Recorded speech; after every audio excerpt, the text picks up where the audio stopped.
Top story today, the Southeast Asian Games postponed to next year. That's because of the rising COVID-19 cases in the region. And now joining us to go all out on this story is 2019 SEA Games Karate gold medalist Jamie Lim. Jamie, good morning. Thank you for joining us here on Sports Desk. Hi, Andre. Good morning. Thank you for having me. Jamie, what was your initial reaction when you found out that the SEA Games won't take place later this year? So there have been talks for a while now about the possible postponement of the SEA Games. So my teammates and I, when we've been talking, we've been preparing for either outcome. So prepared naman kami kahit anong mangyari. And so when the news came out yesterday, I wasn't too surprised. Yeah. And to me naman, if the officials, we're not ready and safety, then there is no point in rushing naman po the SEA Games to happen right away because syempre health and safety of the athletes and of the people come first because syempre we don't want to go up shape and we want to stay healthy po. Well, we heard PSC Commissioner Ramon Fernandez earlier. I don't know if you heard him, but he was saying, well, you guys have more time to prepare. You are going to have to make adjustments, syempre, to your training schedule. Kumbaga mag-iiba, delayed ng 1 year.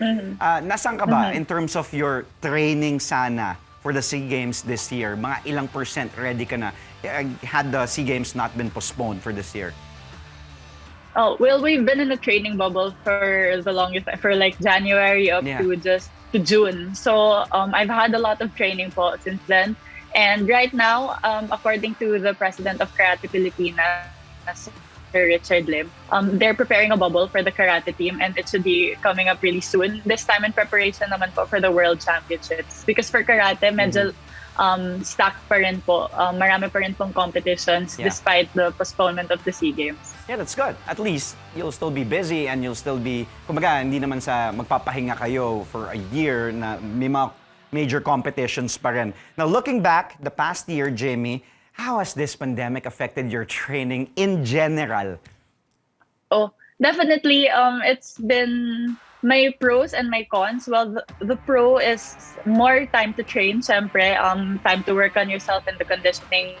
But the obvious con is it's really hard to train without competitions po. If you have no exposure to different competitions, mag-iiba po talaga because it's really important to get the feel of what it's like to compete, being able to fight different people. Kasi especially during a pandemic and you're stuck with the team, tas onti lang po kayo, that's also hard because you tend to memorize each other already. So, nawalan po kami ng competitions and that's really tough kasi nahihirapan naman din po yung buong mundo.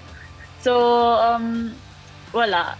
We're gonna have to, the NSAs are gonna have to be really creative and thinking about how to train in the best way possible despite these limitations. How about mentally though? How were you able to cope? Di ba nakakabaliw din yun? Being in a bubble, tapos just to find out na, oh, guys, postpone yung SEA Games, move to next year. Oh yeah, it's really hard, especially if you're in a bubble for too long. So being at home right now, well, it gives me a lot of time to breathe and spend time with the family that I miss so much and catch up with friends.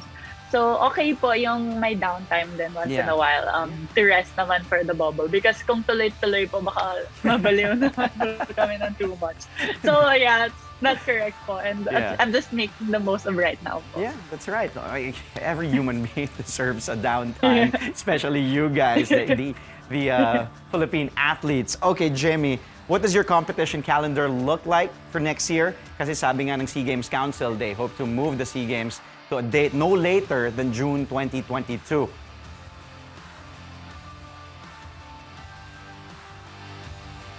Jamie?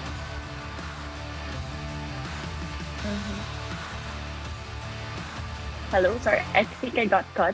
Yeah. What does your competition calendar look like for next year? Kasi sabi ng SEA Games Council, Jamie, they hope to move the Southeast Asian Games to a date no later than June 2022. Okay ka ba with that move? Are you in favor of that? Moving it to no later than June of 2022.